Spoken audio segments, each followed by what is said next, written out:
Malaysia মসজিদগুলাতে শুক্রবারের জুমার দিন মানুষগুলা খুতবা শোনার জন্য এত আরামসে বসে থাকে, কোনো হাল্লা চিল্লা নাই। একবারে চুপচাপ নিরবিলি একবারে খুতবা শোনে। কারণ তাদের ভাষায়, মালয়েশিয়ার ভাষায় খুতবা দেয়। আমাদের বাংলাদেশের ভাষায় খুতবা দেয় না, আমাদের বাংলাদেশে আরবি ভাষায় খুতবা দেয়। এই কারণে মানুষের বুঝতে সমস্যা হয়, আর হাল্লাচিল্লা করে, ক্যাচব্যাচ করে, এইটা নিয়ে আলোচনা করে, ওইটা নিয়ে আলোচনা করে, নিরিবিলি খুতবা শোনে না।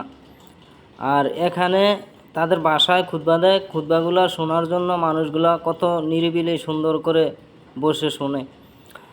আর মালয়েশিয়া নামাজ টামাজ পড়ার জন্য পরিবেশ অনেক সুন্দর। এটা একটা ইসলামী ব্যাংকের নিচে মানুষের, সাধারণ জনগণের নামাজ পড়ার সুযোগ করে দিছে। আমাদের সমস্ত অনেক বাংলাদেশি ভাইয়েরা এই জায়গায় নামাজ পড়তে পারে। বিভিন্ন কান্ট্রির লোকজন আছে, আরও তাদের মালাইদের সাথে আরও অন্য কান্ট্রির লোকও আছে। তবে সব কিছু মিলে ভিতরে অনেক পরিবেশটা সুন্দর, নামাজের জায়গাটা অনেক সুন্দর।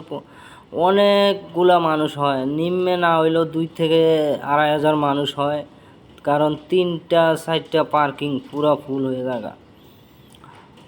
প্রিয় দর্শক, আমি মালয়েশিয়ার থেকেই বলছি। আপনারা কেমন আছেন? আমি আজকে জুমার দিনের আলোচনা করলাম এই জায়গায়।